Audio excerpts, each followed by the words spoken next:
또한 이와 같이 그리스도께서 대제사장 되심도 스스로 영광을 취하심이 아니요 오직 말씀하시니가 그에게 이르시되 너는 내 아들이니 내가 오늘 너를 낳았다 하셨고 또한 이와 같이 다른 데서 말씀하시되 네가 영원히 멜기세덱의 반차를 따르는 제사장이라 하셨으니 그는 육체에 계실 때에 자기를 죽음에서 능히 구원하실 이에게 심한 통곡과 눈물로 간구와 소원을 올렸고 그의 경건하심으로 말미암아 들으심을 얻었느니라. 그가 아들이시면서도 받으신 고난으로 순종함을 배워서 온전하게 되셨은즉 자기에게 순종하는 모든 자에게 영원한 구원의 근원이 되시고 하나님께 멜기세덱의 반차를 따른 대제사장이라 칭하심을 받으셨느니라.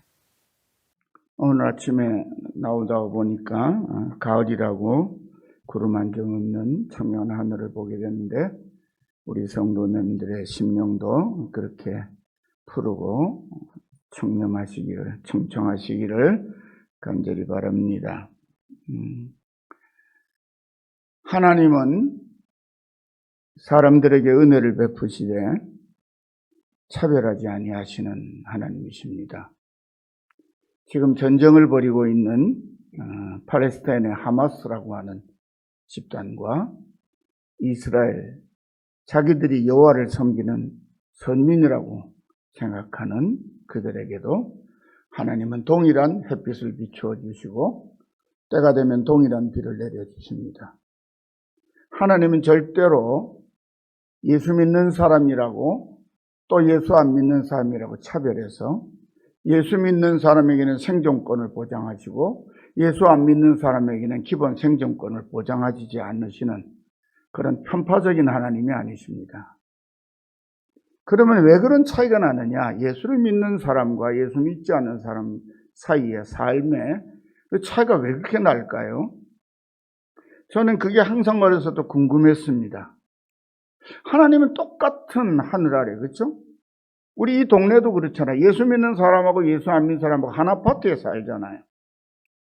예수 믿는 사람하고 예수 안 믿는 사람하고 같은 버스를 타고 다니고 같은 기차를 다니고 비행기를 타고 다니고 해수욕도 같이 다니고 다 그렇잖아요. 거기서 예수 믿는 사람한테는 햇볕을 여름에 짱 쬐는 가운데서 그늘을 싹 주시고 예수 안 믿는 사람 뜨거운데 고생하더라고 거기는 햇빛만 주시나요? 절대 그러시지 않죠. 그런데 삶의 결과는 왜 달라질까요? 그것은 각자가 하나님의 은혜를 어떻게 받을 수 있는가 하는 데 있는 겁니다. 어떤 사람은 자기밖에 몰라요. 자기 주장이 너무 강해요. 너무 똑똑하고 너무 잘나서 빼죽한 산 같아요. 그래서 하나님의 은혜가 임하지만은 빼죽한 산에 하나님의 은혜가 깃들일 수 있을까요? 다 흘러버리고 어디 가버리고 없어요. 자기 혼자 그대로 있는 거예요. 그런데 진실로 하나님의 은혜를 사모하는 심령을 가진 사람들은 넓은 그릇과 같아요. 가장 낮은 자리에 두루두루 넓게 또 하늘을 향하여 펼치고 있어요. 그러니까 하나님의 은혜가 어디예요? 거기 고이는 거예요. 깊은 곳에 많은 물이 담기는 건 너무나 당연하잖아요. 뾰족한 꼭대기에는 물 한 방울도 멈출 수가 없어요. 미끄러지기 바쁘죠. 그죠? 너무 좁아요. 사람들은 착각해요. 잘나고 똑똑한 사람이 진짜 잘난 줄 알아요. 둘러봐서 내 주변에 함께할 사람이 아무도 없다면 세상에서 가장 못나고 가장 불쌍한 사람입니다. 그러나 자기가 가장 낮은 자리에 있는 것 같은데 주변에 사람이 있고 쳐다보면 볼수록 많은 사람이 주변에 어울려 있다면 내가 참 지혜롭게 사는 사람이라고 생각하시면 돼요. 제가 올해로 우리 나이로 만으로 71살인데 제가 은퇴를 할 때쯤 돼서 느끼는 게 뭐냐. 전에도 자주 말씀드렸어요. 남는 건 무엇뿐이다? 사람뿐이에요. 돈도 많이 벌고 출세도 많이 하고 유명해졌는데 주변에 함께하는 사람이 아무도 없다. 그 실패한 사람입니다. 특별하지도 않아요. 잘난 것도 없어요. 해놓은 것도 없는 것 같아요. 그런데 주변에 좋은 친구들이 있어요. 어울리는 사람이 있어요. 그 성공한 사람이라는 생각이 들었어요. 결국 남는 것은 사람인데 저도 그런 의미에서는 크게 성공한 사람이 아닌 것 같아요. 왜? 주변에 그렇게 사람이 많지 않은 것 같아요. 주변에 어울릴 수 있는 좋은 사람 많이 있기를 그렇게 소원했는데, 그래서 그것도 내 마음대로 안 되는 거구나. 하나님의 뜻대로 되는 것이구나. 그래서 하나님 앞에 더 겸손히 엎드려 내 마음의 깊은 그릇을 더 하나님의 은혜로 채우기를 소망합니다. 여러분, 저는 은퇴 후에 그러면 목회자가 은퇴 후에 뭐 하며 살까? 그런 생각을 많이 했죠. 제가 지난 주간에 우리 막내 아들하고 제가 이제 집 지으려고 마련해 놓은 땅에 그 동네에서 무단으로 불법으로 건축해 놓은 쉼터 같은 게 하나 있었어요. 그런데 그것을 치워내지 않으면 건축 허가고 뭐도 아무것도 안 나온다는 거예요. 그래서 마을 사람들한테 갔어요. 전에 처음에 그걸 알고 그러면 이 정자는 그냥 그대로 두셔도 되겠습니다. 우리가 그걸 피해서 우리가 집을 지을게요. 그랬는데 시에 알아보니까 허가가 안 난다는 거예요. 그게 있으면, 불법 건축물이 있으면. 그래서 그걸 치우기로 했어요. 그럼 그건 누가 치워야 되죠? 본래는 불법으로 지은 그 마을이 치워야 되죠. 근데 누가 치웠어요? 제가 치웠어요. 제 돈 들여서 제 아들하고 저하고 3일 동안 꼬박 쉬지도 않고 점심만 먹고 아침 8시부터 밤 5시 반 6시까지. 그리고 그걸 치우는데 전기 빌렸었다고 전기요금도 두둑이 줬어요. 그런 제가 느낀 게 있습니다. 그래, 이게 은퇴한 목사로서 주변 사람들에게 목사라더니 저 사람 꼴 좋다 이 소리는 안 들어야 되겠구나. 목사님 과연 다르구나. 목사님 우리하고 좀 생각하는 게 다르구나. 사람을 대하는 게 다르구나. 그것만으로 저도 하나의 목회 같은 것을 계속하고 있는 것 같은 느낌이 들었어요. 그래서 제가 전기료라고 전기요금을 건네주니까 그 집주인 할머니가 그래요. 아니 우리 마을의 일을 목사님이 해주신 것도 고마운데 전기세까지 목사님한테 부담시키면 됩니까? 옆에 있는 이장님 보고 이장님이 동네 돈 가지고 내주셔야죠. 그래요. 그래서 제가 이렇게 말했어요. 우리가 시작한 일이니까 마무리를 여기서 우리가 하게 해주십시오. 그리고 건넸어요. 그랬더니 이장님이 뭐라고 대답하신지 아세요? 끝나고 나서 목사님 우리 마을에 들어오셔서 사시게 되면 우리 마을에 좀 지도자가 좀 돼 주십시오. 많은 가르침을 받고 싶습니다. 그래요. 이장님이 저보다 나이가 많은 분이에요. 그래서 제가 깨달은 게 하나 있어요. 이 낯선 사람들과 어쩌면 이분들 중에 대부분은 나보다 먼저 세상을 떠날 텐데 이분들에게는 그분들의 마음속에는 혹시 내가 목사입니까? 교회 지을까 봐 처음부터 막 그러더라고요. 그래서 교회 안 짓는다고. 난 이 교회 목사 은퇴한 사람인데 교회를 짓겠느냐고.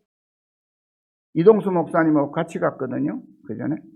이 목사님이 다니시는 교회 내가 다닐 사람이에요. 그러면서 작은 일에도 제가 구태여 의논하지 않고 제가 물어보지 않아도 될 일도 물어보는 거예요. 왜? 그 동네 먼저 와 계시는 선배들이잖아요. 선배 대접 잘 해드리는 거예요. 그랬더니 다들 좋아해요. 반가워해요. 반갑게 맞이해줘요. 그 동네가 흔히 말하는 텃세 같은 것도 없는 동네고 사람들이 양반들이에요. 그래서 제가 하나님이 잘 인도해 주신 것 같아요. 그런 동네에. 그래서 제가 특별하게 그분들에게 뭘 가르치겠어요.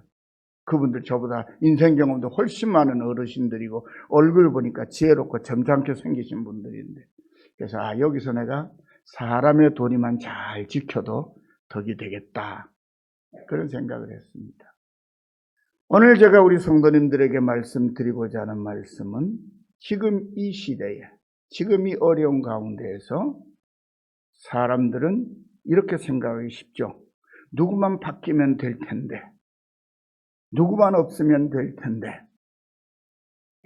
그런 얘기들을 하기도 하고 그런 생각을 가지고 함부로 판단하고 함부로 결정해버리는 경우가 많이 있을 것이고 실제로 일어났죠. 그런데 여러분, 놀라지 마십시오. 내가 안 바뀌면 세상은 절대로 안 바뀝니다. 왜요? 나도 바꿀 생각이 없는데 다른 사람 보고 다른 사람이 바뀌기를 기대하는 것 자체가 어리석은 겁니다. 세상을 바꾸고 싶으십니까? 교회가 여러분이 기대하는 아름답고 복되고 은혜 충만한 교회가 되기를 원하십니까? 그럼 여러분 자신의 마음을 바꾸십시오. 누구처럼? 예수님이 당신의 영광 보좌를 다 내려놓으시고 우리같이 한없이 연약한 죄인의 모습으로 육신을 입으시고 이 땅에 오신 것처럼요. 인류 역사 가운데 창조 이래로 예수님처럼 자신을 완전하게 바꾸신 사람이 있습니까? 없습니까? 아무도 없습니다. 예수님이 당신의 하늘보다 영광을 내려놓으시고 미천한 한 인간의 모습으로 당신을 바꾸시고 우리를 구원하시고 죄인들을 구원하신 역사를 시작하신 것이 하나님의 역사입니다. 그래서 교회의 역사는, 성도들이 기대하는 역사는 반드시 주님이 변하신 것처럼 우리 자신을 바꾸지 않으면 일어나지 않습니다. 오늘 제가 드리고 가자 하는 말씀은 바로 이 말씀입니다. 오늘 제목이 뭐죠? 순종함을 배우라.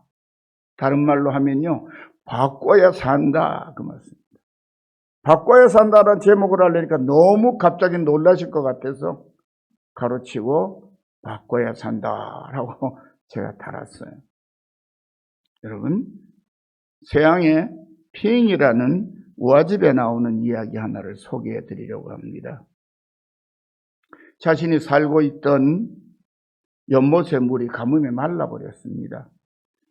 근데 그곳에 살던 이 개구리 핑이 이제 물이 없으니까 개구리 못 살잖아요. 그래서 이제 살 수 있는 연못 찾아 길을 떠났습니다. 그런데 자기 앞에 커다란 나무 장벽이 떡 가로막는 거예요. 다시 말하면 굵은 나무 하나가 그 앞에 떡 길을 막아선 거예요. 까마득해요. 도저히 이건 뛰어넘을 수 없어요. 그래서 낙담하고 엎드려 있는 이 개구리 핑에게 평소에 스승처럼 도와주었던 부엉이 한 마리가 나타나서 핑에게 이렇게 말합니다. 무언가 되기 위해서는 반드시 지금 이 순간 무엇인가를 해야만 한단다. 지금 너를 멈추고 당황하게 절망하게 만든 그 나무 장막으로 나는 지금의 이 높은 곳에 올라올 수 있었다. 어린 부엉이, 날개짓을 많이 하지 못하지만 어떻게 할 수 있어요? 조금씩 날개짓해서 그 높은 나무를 타고 높은 데 올라가서 거기서 비로 날개를 펴고 날 수 있었다는 것이지요.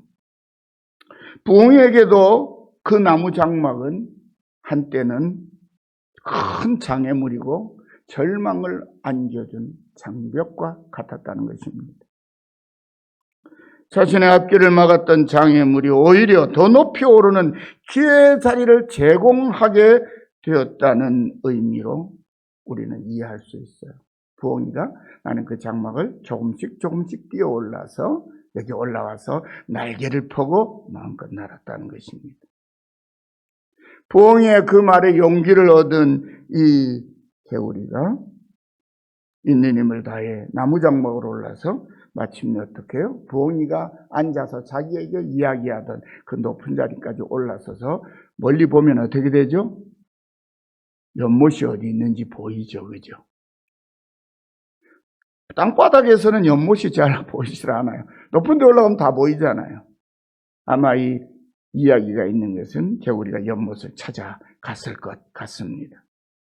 이 우화의 마지막 이야기는 이렇게 말합니다. 미래를, 장래를 바꿀 수 있는 유일한 길은 현재를 변화시키는 것이다. 사랑하는 성도 여러분, 하나님 이사야 선지자의 입을 통해서 너희는 이전 일을 기억하지 말며 옛날 일을 생각하지 말라. 보라, 내가 누가요? 하나님이 새 일을 행하리니 이제 나타나질 것이라 말씀하셨습니다. 우리 열린교회는 지금 힘들고 어려운 시간을 맞이하고 있습니다. 하지만 우리가 힘들어 낙심할 때마다 새로운 일을 행하시는 하나님을 믿읍시다. 저의 목회 23년은 그런 것이었습니다. 그것의 반복이었어요. 정말 힘든 일, 누구에게도 말하지 않았지만은, 제 아내에게도 말한 적이 없지만, 자다가 벌떡 일어나 성전에 가서 무릎 꿇고 밤새워 울부짖어 했던 일들이 한두 번이 아니었습니다. 그런데 놀랍게도요, 저는 그렇게 막 힘들다 그러는데 하나님은 당신의 일을 차곡차곡 해 가셨어요. 그래서 저는 하나님이 열어주시는 그 길을 따라서 23년 동안 목회한 사람입니다. 그래서 저는 큰 소리를 못 쳐요. 제가 길을 닦고 제가 무슨 머리를 짜내고 제가 뭐 더 깊이 생각하고 그래가지고 계획한 대로 목회를 펼쳐왔더라면 저도 할 말이 있겠죠. 그런데 저는 하나님이 열어주시는 길을 보고 길이 막혔다 싶을 때는 하나님 앞에 그냥 엎드려 구하며 하나님 지금 제가 어떻게 해야 합니까? 거기에 대한 답을 따라서 하나님이 열어놓으신 길을 찾아온 것이 23년의 목회, 신학 공부할 때서부터 시작하면 30년이 넘는 세월을 그렇게 하나님이 열어놓으신 길. 하나님 우리 모두에게 길을 열어놓으십니다. 근데 그 길을 누가 발견합니까? 그 길을 누가 찾아갈 수 있어요? 처음에 말씀드린 대로 홀로 서서 제 잘난 척하면 절대로 그 길을 안 보입니다. 나는 부족합니다. 나는 약한, 나는 모자랍니다.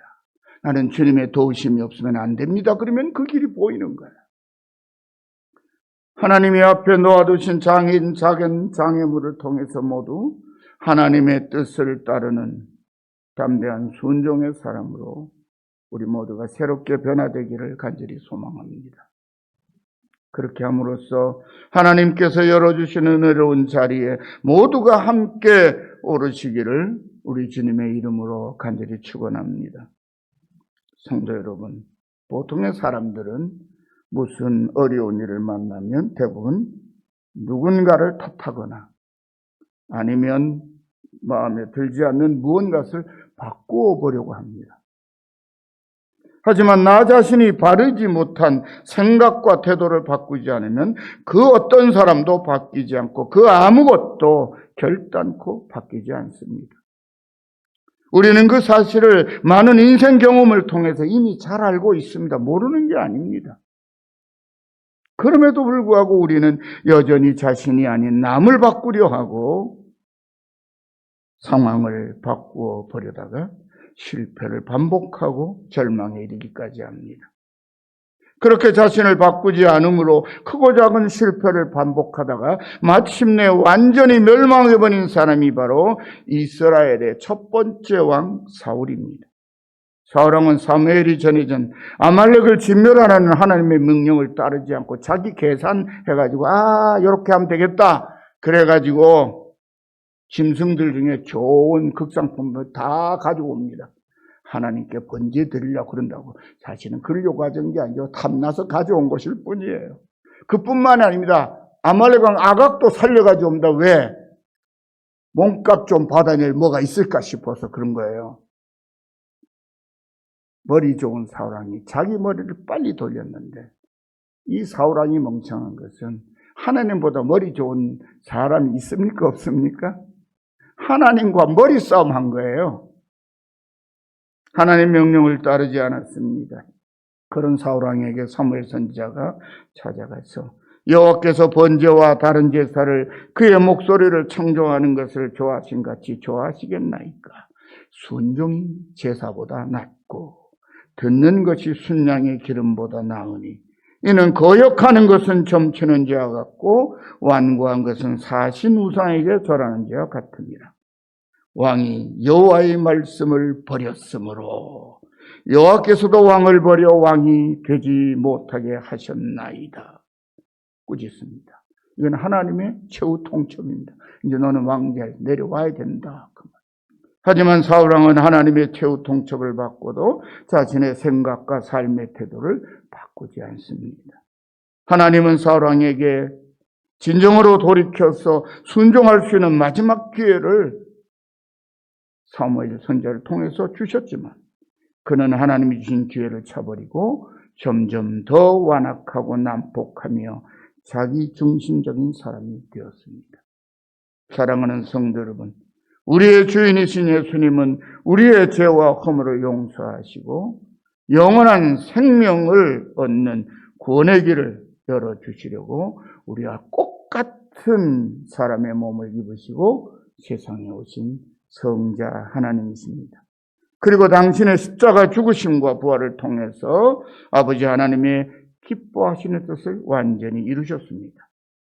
오늘 이 시간에는 우리 주님 예수께서 이루신 바로 그 은혜로운 순종의 역사에 대한 말씀을 함께 나누면서 우리 모두 어떤 형편에서든지 하나님 아버지의 뜻에 예수님처럼 온전하게 순종함으로써 지금의 어려움을 은혜롭게 극복하고 행복한 회복의 길로 나아가시기를 간절히 축원합니다. 먼저 예수님은 어떤 분이냐? 하나님의 아들로 세상에 오신 분입니다. 사랑하는 성도 여러분, 창조주 하나님의 말씀에 불순종함으로써 죽을 수밖에 없게 된 사람을 하나님은 모든 것이 충만했던 에덴 동산에서 쫓아내시기 전에 당신의 형상대로 지으신 아담과 하와를 불쌍히 여기시고 사랑을 베풀어 주셨습니다. 첫째로는 먼저 당신께서 친히 짐승을 잡아서 아담과 하와에게 뭘 지어 입히셨어요? 가죽옷을 지어 입히셨어요. 그 부끄러움을 가려주셨습니다. 그리고 하나님의 면전에서 쫓겨난 사람의 죄를 씻겨주시고 다시 살려서 당신께로 돌아올 생명의 길을 열어주셨습니다. 그것이 바로 짐승을 잡으신 것입니다. 그리고 또 이 악한 죄악 세상에서 하나님이 사랑하시는 자녀들을 만드시고 아버지의 나라로 다시 불러오시기 위해 사람의 몸을 입혀 세상에 보내신 구원의 주님이 계셨는데 그분이 바로 하나님의 독생자 우리 주 예수님이십니다. 여자의 후손, 마귀사단의 머리를 짓밟으실 구원주. 하나님은 죄지은 아담과 하와를 에덴 동산에 쫓으시면서도 그들을 다시 살리고 그들을 다시 회복시키고 그들을 다시 아버지의 품으로 불러들이실 길을 열어주신 것입니다. 그것이 우리의 하나님 아버지십니다. 오늘의 본문 5절 6절 말씀은 그 사실을 가리켜 이렇게 증언합니다. 이와 같이 그리스도께서 대제사장 되심도 스스로 영광을 취하심이 아니요 오직 말씀하시니가 그에게 이르시되 너는 내 아들이니 내가 오늘 너를 낳았다 하셨고 또한 이와 같이 다른 데서 말씀하시되 내가 영원히 멜기세덱의 반차를 따르는 제사장이라 하셨습니다. 이 말씀 가운데 나오는 대제사장은 단순히 이스라엘의 12지파 가운데 제사장 지파로 구별한 레위 지파 가운데 아론의 자손을 통해서 이어지는 해마다 7월이 되면 반복되는 유대인의 대속죄일에 짐승의 피를 가지고 지성소에 들어가서 속죄 제사를 드리는 그런 인간 대제사장이 아닙니다.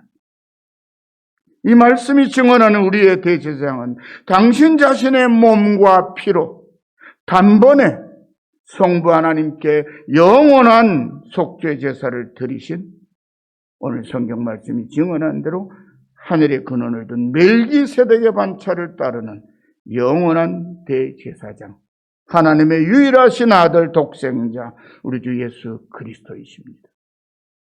사랑하는 성도 여러분, 하나님의 유일하신 아들이신 예수님은 저와 여러분 우리 모두를 죄와 사망에서 건져내어 영원한 아버지 하나님의 나라로 인도하시고 우리의 모든 허물과 죄를 당신의 피로 모두 속량해 주시려고 우리와 똑같은 한없이 연약한 사람의 몸을 입으시고 이 세상에 오셨습니다. 예수님은 우리를 위해 당신을 그렇게 비천한 몸으로 바꾸셨습니다. 그 은혜로운 역사를 세상에 알리기 위해 예수님보다 6개월 먼저 세상에 태어난 세례 요한은 모든 인류의 죄를 대신 뒤집어 쓰시는 세례를 받으시려고 요단강에 있는 자신을 찾아오신 예수님을 보고 둘러선 사람들에게 이렇게 증언합니다. 보라, 세상 죄를 지고 가는 하나님의 어린 양이로다. 그리고 바로 그 하나님의 어린 양 예수님은 이렇게 친히 말씀하셨습니다. 하나님이 세상을 이처럼 사랑하사 독생자를 주셨으니 이는 그를 믿는 자마다 멸망치 않고 영생을 얻게 하려 하십니다. 하나님이 그 아들을 세상에 보내신 것은 세상을 심판하려 하심이 아니요 그로 말미암아 세상이 구원을 받게 하려 하십니다. 할렐루야. 이 시간 사랑하는 모든 성도들이 주님의 이 말씀을 기쁘시게 받으시고 하나님의 아들을 굳게 믿고 감사하면서 지금의 모든 시험과 걱정을 하나님께 맡기시고 하나님의 독생자이신 예수님을 통해서 부어주시는 하늘의 위로와 은혜와 평강을 온전히 회복하시기를 간절히 축원합니다. 두 번째로 우리 예수님은 어떤 예수님입니까? 그의 경건하심으로 들으심을 받으신 예수님입니다. 사랑하는 성도 여러분, 세례 요한의 증언대로 예수님은 세상의 모든 죄를 짊어지시고 당신께서 대신 죽으심으로 완전한 속량을 이루시려고 이 세상에 오셨습니다. 그래서 인간의 몸을 입고 사시는 동안에 연약한 인간들이 겪는 모든 고초와 시련을 말로 다 표현할 수 없을 만큼 당하셨습니다. 그리고 그 고난의 마지막은 십자가에 못 박혀 죽는 것이었습니다. 뭐하러 오셨다고요? 우리 대신 죽으시려. 그것도 어디에서요? 가장 잔혹한 십자가 형태를 위해서 우리를 대신 죽으시려 오신 분이 예수님이십니다. 그 고난이 얼마나 크셨으면 십자가에 못 박혀 계신 중 예수님 뭐라고 울부짖으십니까? 나의 하나님 어찌하여 나를 버리셨나이까? 엘리 엘리 라마 사박다니. 그 이전에도 예수님은 고난과 시련을 당하실 때마다 하나님 앞에 간절한 기도를 올리셨습니다. 오늘 본문 7절은 그 사실을 이렇게 증언합니다. 그는 육체에 계실 때에 자기를 죽음에서 능히 구원하실 이에게 심한 통곡과 눈물로 간구와 소원을 올렸고 그의 경건하심으로 말미암아 들으심을 얻었느니라. 할렐루야. 그런데 예수님께서 하나님 아버지께 올리신 심한 통곡과 눈물로 올리신 간구와 소원은 어느 것 하나도 예수님 당신 자신을 위한 것이 아니었습니다. 우리는 잘못 읽고 오해하기 쉬워요. 얼마나 힘드셨으면 그 고통에서 벗어나시기 위해서 하나님께 기도했었을까? 아닙니다. 당신 자신을 위한 기도가 아니에요. 그 심한 통곡, 눈물, 간구를 올리는데도 뭘요? 하나님, 내가 이 고통을 중간에 포기하지 않고 끝까지 다 감당해서 하나님이 내게 맡기신 구원의 뜻을 내가 이루어내게 해 주십시오. 그게 우리 주님의 우리의 기도와 다른 기도인 겁니다. 모두가 하나같이 하나님 아버지 앞에 죽을 죄를 짓고 죽을 수밖에 없는 저와 여러분, 우리의 죄를 속량하시기 위한 오로지 우리를 위한 부르짖음이었습니다. 그래서 예수님의 피로 그 기도를 들으신 아버지 하나님께서 아들이 구하신 대로 우리를 억만 죄악 가운데에서 구원하셨고 용서하셨고 영원하신 아버지의 아들, 딸로 받아주셨습니다. 누구 때문에요? 예수님의 심한 통곡과 눈물의 기도, 그리고 하나님 아버지께서 그 기도를 들어주시고, 근데 그 기도를 들어주신 게 뭐예요? 그 아들을 그 아들이 구한 대로 십자가에 못 박아 죽이시는 게 아버지께서 하신 일이에요. 누구 때문에? 따라합시다. 나 때문에. 여러분, 예수님이 나 때문에 죽으셨다는 게 믿어지십니까? 여러분의 믿음이 그렇게 온전하게 바뀌지 않으면 우리의 믿음은 거짓일 수 있습니다. 오직 주님의 은혜로 우리가 구원을 받았고 영생을 얻었습니다. 우리를 살리신 주님을 다 함께 찬양합시다. 할렐루야. 세 번째로 예수님은 받으신 고난으로 순종함을 배우셨다. 그렇게 말합니다.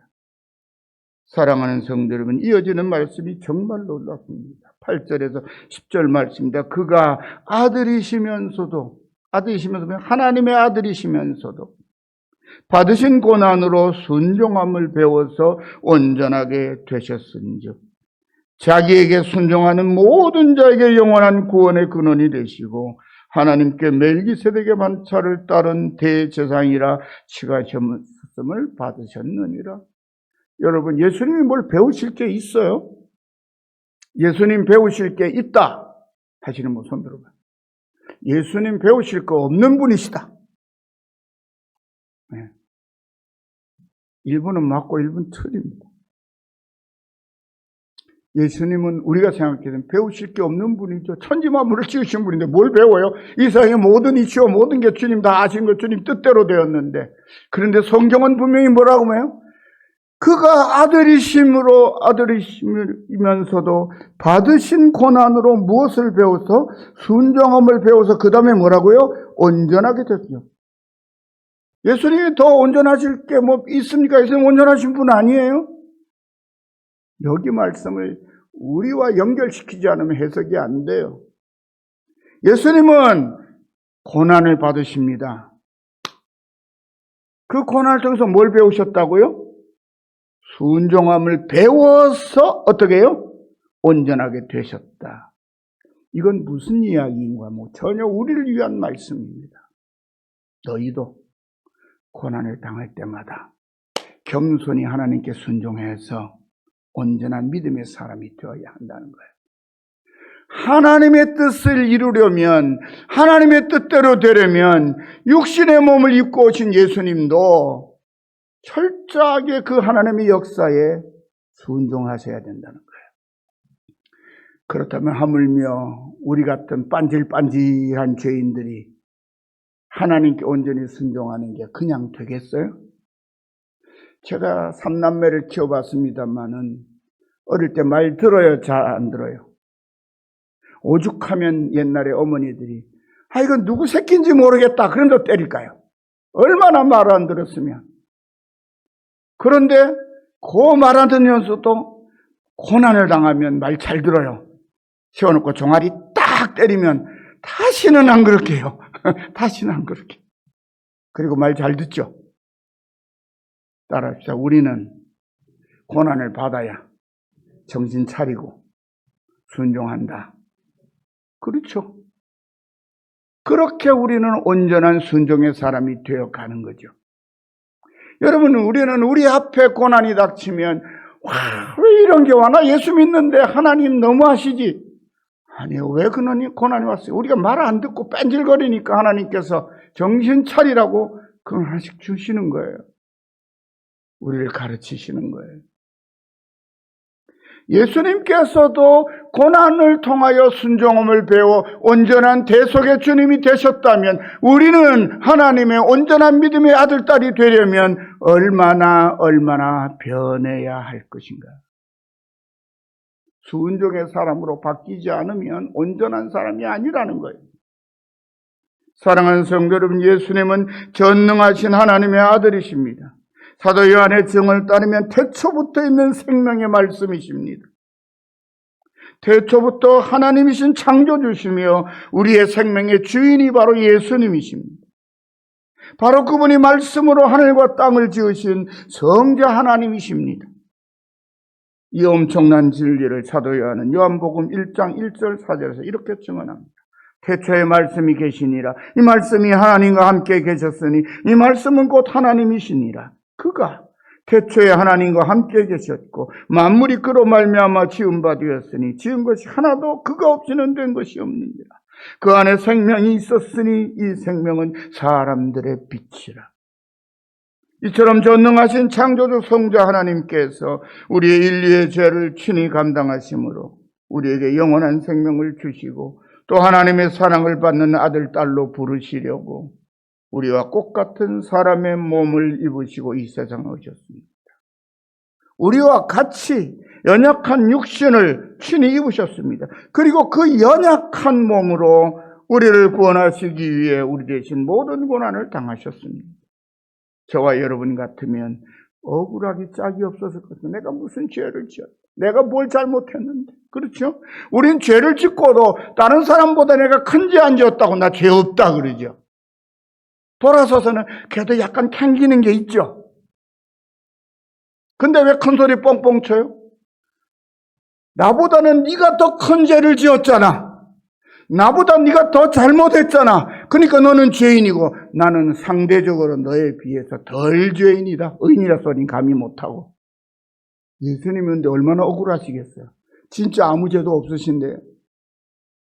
하나님, 성부 하나님과 함께 지으니 인간이 지은 죄값을 대신 속량하시려고 똑같은 몸 입고 와서 약하게 사셔야 되는 예수님 얼마나 분통 터지실까요? 근데 예수님 분통 터뜨리신 적 있어요, 없어요? 없잖아요. 그냥 감당하시잖아요. 받으신 고난으로 뭘 배우시는 중이에요? 순종함을 배워서 온전하게 되시는 길을 우리에게 가르쳐 주시는 거예요. 보여주시는 거예요. 그런데 예수 믿는다 그러면서 순종하는 모습은 안 보이고 목에 핏줄 세워가면서 자기 주장하고 머리 지켜들고 그러니 은혜가 없죠. 뭐 같아서? 빼죽산 같아서. 우리의 심령이 그렇게 빼죽산 같으면요 절대로 하나님의 은혜가 머무를 수 없습니다. 강팍해지는 거예요. 싸우는 거예요. 여러분, 이스라엘이 왜 계속 하나님의 선민이라 그러면서 세상을 시끄럽게 합니까? 교만해서 제잘난 줄 알아요. 지금도 하루에 몇백 명씩 계속 죽이고 있잖아요. 그들만 죽이나요? 자기들도 보복을 당해서 죽고 있잖아요. 저는 평화를 위해서 군비를 확장해야 됐다는 말은 저는 받아들일 수 없습니다. 군사 준비는 뭐죠? 전쟁을 위한 것이잖아요. 다 안 하면 되잖아요.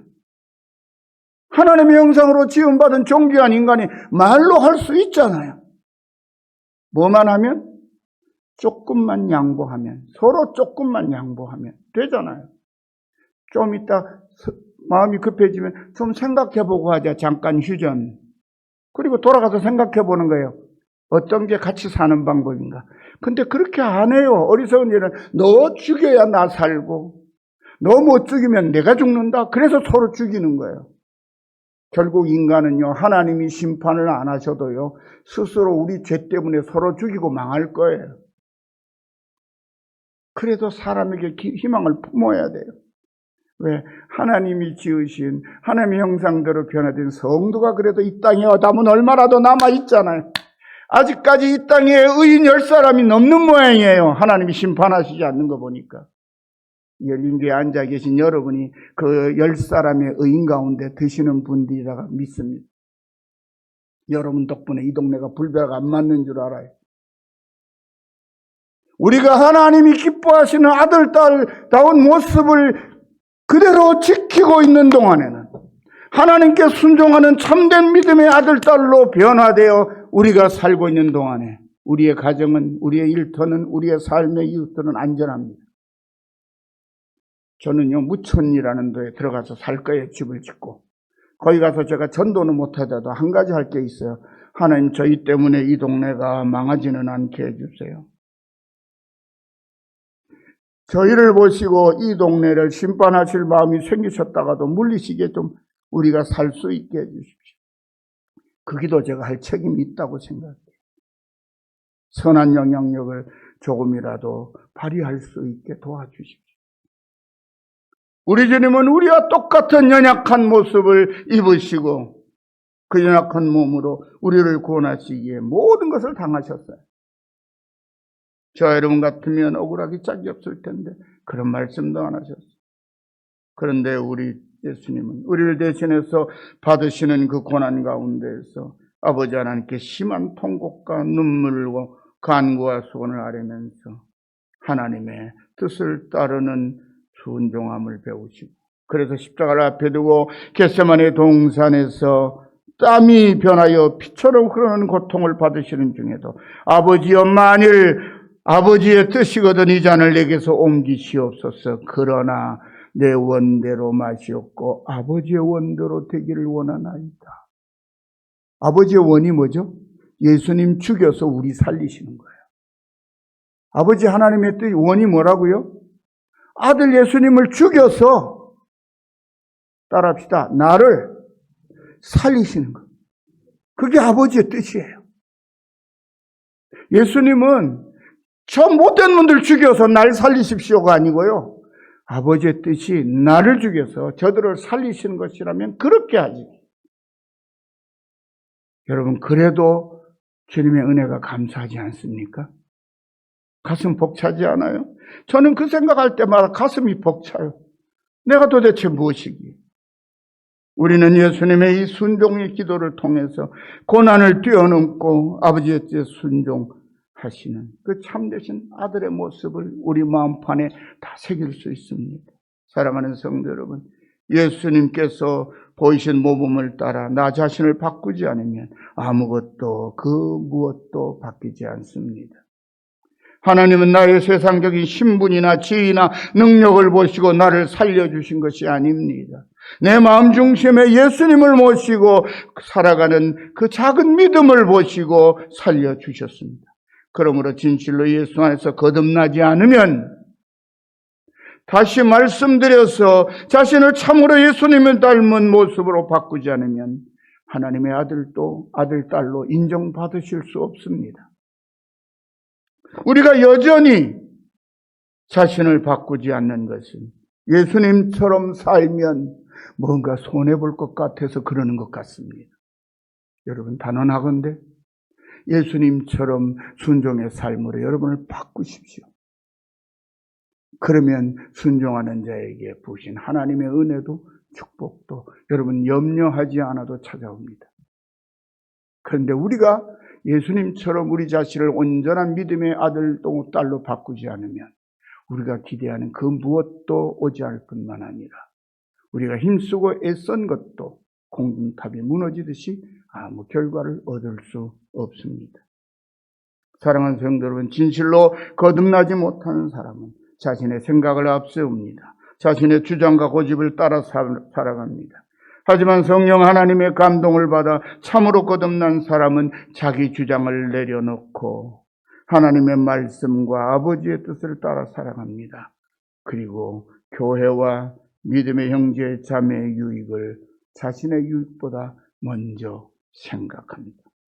사랑은 자기의 유익을 구하지 아니하고라고 성경은 기록하고 있습니다.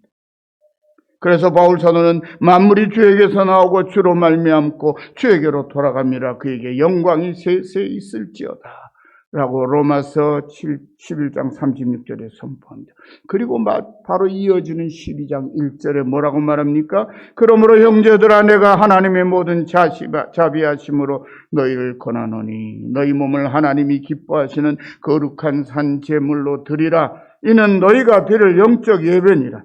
너희는 이 세대를 본받지 말고 오직 마음을 새롭게 함으로 변화를 받아 하나님의 선하시고 기뻐하시고 온전한 뜻이 무엇인지 분별하도록 하라.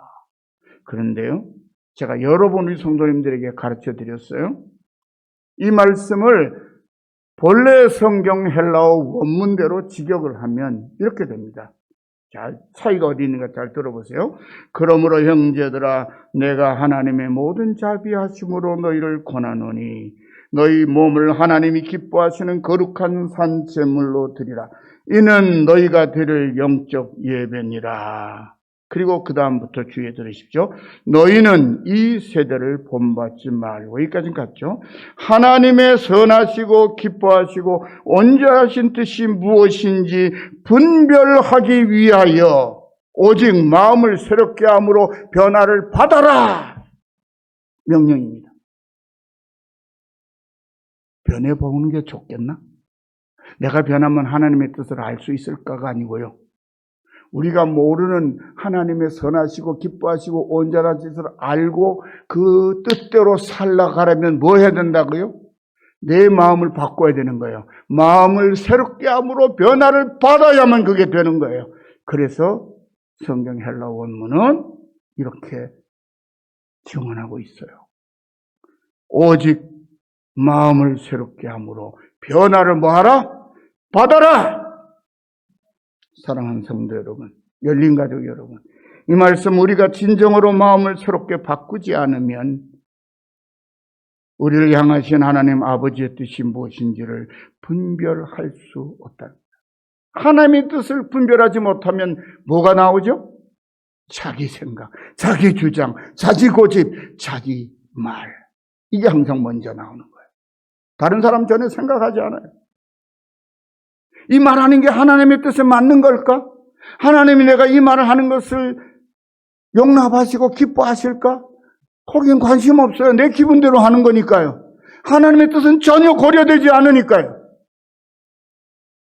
여러분, 우리가 그리스도 예수의 사람이고 하나님의 아들, 딸이라면 우리의 말과 행실이 하나님의 뜻에 맞는지 안 맞는지 한 번쯤은 생각해보고 살펴보고 행동하고 내뱉어야 하는 거예요.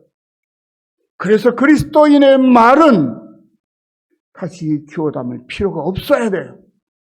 그것이 덕스러워야 하고 유익이 되어야 하고 상처 입은 사람에게는 위로가 되고 어긋난 길로 가는 사람에게는 길잡이가 되는 말씀이 되어야 되는 거예요. 왜? 하나님의 뜻을 살펴서 내뱉은 말이기 때문에, 하나님의 뜻대로 한 행동이기 때문에 그렇게 덕을 끼치고 유익을 끼치죠. 왜? 예수님이 우리처럼 육신을 입고 십자가의 당신을 내어주시면서 우리에게 모신 모범이 있잖아요. 우린 모두가 다 작은 예수처럼 바르게 변화되어야 하나님의 아들로, 하나님의 딸로 예수님과 함께 아버지 하나님이 계신 천국에 들어갈 수 있습니다. 단언하건대 예수님 닮지 않으면, 예수님과 낯선 사람은 하나님 나라에 들어갈 수 없습니다. 하나님이 당신의 아들, 딸로 인정하시는 기준이 뭐예요? 내 아들 닮았나 안 닮았나요? 신앙의 유전자 검사를 해야 된단 말이에요. 영적인 유전자 검사. 요새 친자 확인 뭘로 하죠? DNA 유전자 검사해서 하죠. 최종 확인은. 우리의 영적인 DNA 유전자. 그럼 누구에게 받는 거예요? 예수님께 받는 거잖아요. 그럼 예수님 닮아야죠. 당연히. 예수님 닮지 않고는 아버지의 나라에 들어갈 수 없습니다. 말씀으로 천지 만물을 창조하시고 또 지켜주시는 성자 예수님, 우리를 구원하시려고 영생으로 인도하시기 위해 당신의 모든 것을 바꾸시고 우리와 꽃같은 사람의 몸을 입으시고 이 세상에 오셨습니다.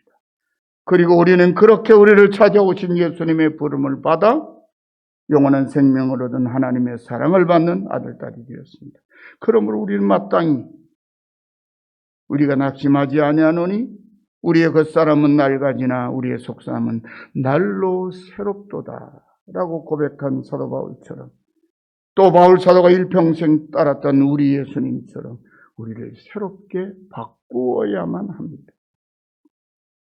오늘 이 시간 저를 비롯한 사랑하는 열린 가족 여러분 모두가 예수 안에서 예수님처럼 아버지 하나님의 말씀을 겸손하게 따르는 순종의 아들로 새롭게 변화되시기를 소망합니다.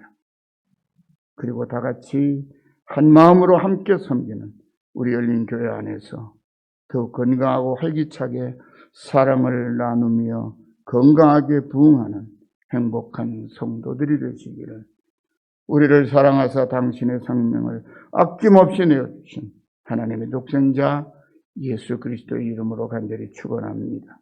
기도합시다. 하나님 감사합니다. 아들을 우리 대신 내어주시고 그 생명을 거두시고 대신 우리를 살려서 영원한 아버지 아들 딸로 살게 하셨습니다. 우리는 그 믿음을 가지고 오늘도 주 앞에 나와 예배하며 찬양과 영광을 돌립니다. 그러나 저희들의 말과 저희들의 심성과 저희들의 삶은 예수 닮은 모습보다는 세상 사람들이 세상에서 사는 것처럼 지기 싫어하고 양보 못하고 악착같이 자기 뜻 관철하려고 억지를 부릴 때가 너무 많습니다. 아버지 하나님, 이 땅의 교회가 혼란을 겪고 있는 것은 참 진리를 주의 뜻대로 가르쳐야 할 목회자들이 진리의 말씀을 온전히 순종하지 못하고 교회를 이끌고 성도들을 보살펴야 하는 장로님들이 아버지 하나님 자신을 내려놓고 아버지 주의 종과 성도들을 섬기는 일에 참되지 못함으로 인하여 오는 모든 혼란과 아픔들입니다. 아버지 하나님, 지금 이때 우리가 참으로 회개하고 변화하여 우리 열린교회뿐만 아니라 이 땅의 모든 교회들이 주님이 당신을 바꾸사 우리를 대신하는 희생제물이 되신 것처럼 우리도 그렇게 주의 뜻을 따라 교회와 하나님의 평강을 위하여 희생제물이 되고자 하는 그런 온전한 제물된 삶으로 바꾸어 살아갈 수 있도록 도와주옵소서. 그리함으로 교회가 새로워지고 저희 각 심령과 믿음의 가정들이 새로워져서 하나님께 즐거이 헌신하는 예수의 사람들이 예수의 교회가 되게 해 주옵소서. 모든 말씀을 예수님의 이름으로 간절히 기도드리옵나이다. 아멘.